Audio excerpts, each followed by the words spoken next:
This problem is going to help us learn some fantastic calculator tips. Find the derivative values of this function at each x value where the graph of f has a 0 on the open interval from 0 to 6. What? Okay, there's a lot in this that we don't know how to do. First of all, you don't know how to take the derivative of this yet. It involves some rules that we haven't learned. And then there's some wordiness. At each x value where the graph of f has a 0. Okay, what's a 0? Let's go old school for a second. This is an x-intercept on the open interval from 0 to 6. Open interval meaning I will not include 0, I will not include 6. So if 0 and 6 are x-intercepts, I won't include them because this is an open interval. Well, good luck graphing this by hand. That's why we have calculators. So there are times where it's obvious that we need to use a calculator. On the actual AP test, there's calculator active, calculator inactive. This one would be active. So I'm going to graph what I see. 1/2 x e to the sine x, and then -1, but not in the exponent. We're going to graph it from 0 to 6. So the window is going to go from 0 to 6. And how are we going to deal with the y values? We'll let the computer, the calculator, automatically deal with the y values. So zoom fit, which is number 0. You'll get the hang of that. You could just press a 0. And it's going to graph. And when it graphs, we're going to see 1, 2, 3 x-intercepts, 3 zeros. And those 3 zeros are going to be values that we consider at which we're going to find the derivative values. Like, what? Okay, let's just stop. Let's write these down. And again, a lot of calculator tips. This is a very calculator-rich question. I want to find that exact value, and that exact value is second calc 0. Well, I want to go to the left of it.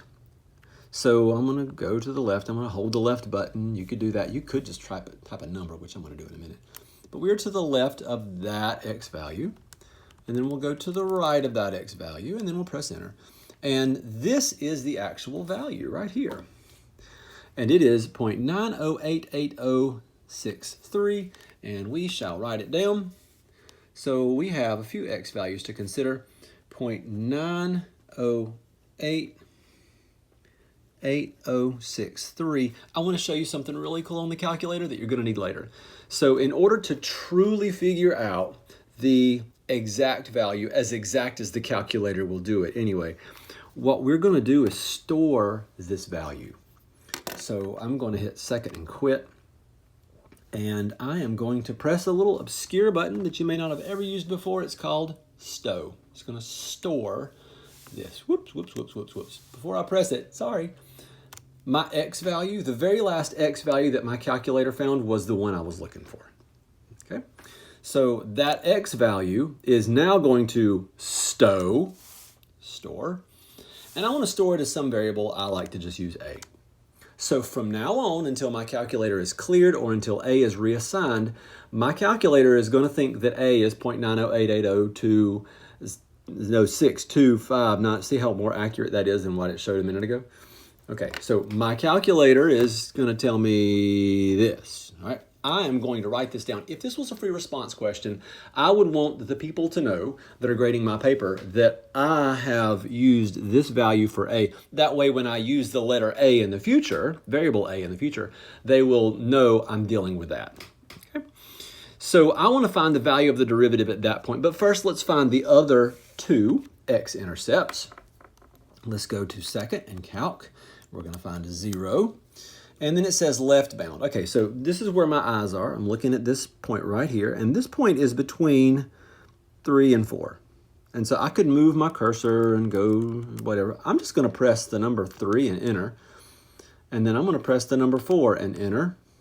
There you go. We have sandwiched it, so to speak, between 3 and 4. And we are going to press enter for guess. It gives it a good starting point. And there's our other one.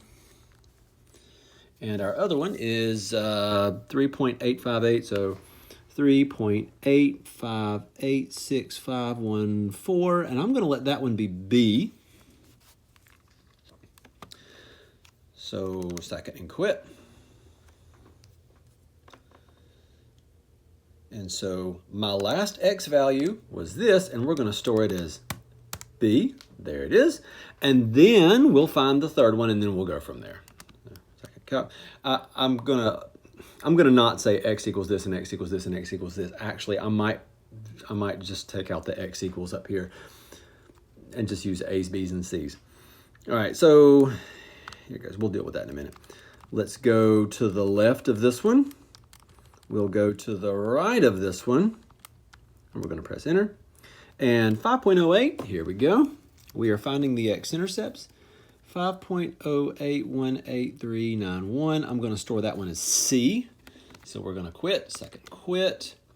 The last x value I had we'll store as C. And that's what I get. And if you don't white this out, it's not a big deal, but just so I'm not confusing and saying x is this, but it's not that. Like, technically they're all x values, but I'm just going to say that I have three different ones. They're A, B, and C. I want to know the value of the derivative at each of these points. Each of these individual things. I used capital A, B, and C, and that's okay. Totally all right. And now we're going to get into some other calculator stuff, and it makes me change my tone of voice completely. Here goes. I want to know the value of the derivative at A. I want to know the value of the derivative at B, and I want to know the value of the derivative at C. Let's do it. Okay, get ready for some craziness. Press math. See number 8 in deriv. This is going to help me find the value of a derivative at a specific point. Okay, we're going to get more into the specifics of what all this notation means later. But in the meantime, we took the derivative of this function that involved an x. So we need to put right here, where it's blinking, an x. Okay, well, what function are we going to use? Well, I'd love to type that whole thing in, but that's a waste of time. I've already typed that whole thing in. And there's a shortcut to get there. I told you there's a ton of calculator tips in this one problem. That's why we're doing it, so you can just be exposed to all this right now. And then later, you won't be like, show me that, show me that, show me that. And I've never seen that before. You will have seen it, a lot of this all in one problem, and then we'll just review as necessary.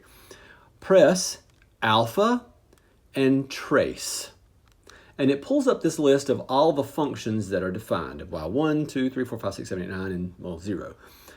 This is typed in as y1. None of the rest of them are in there, actually. And we want to evaluate the derivative at x equals y. Now, you're probably like, what's that vertical line for? Don't worry. We're going to address all this notation later in a different lesson. But in the meantime, I'm just going to find out the value of the derivative at a, and that's it.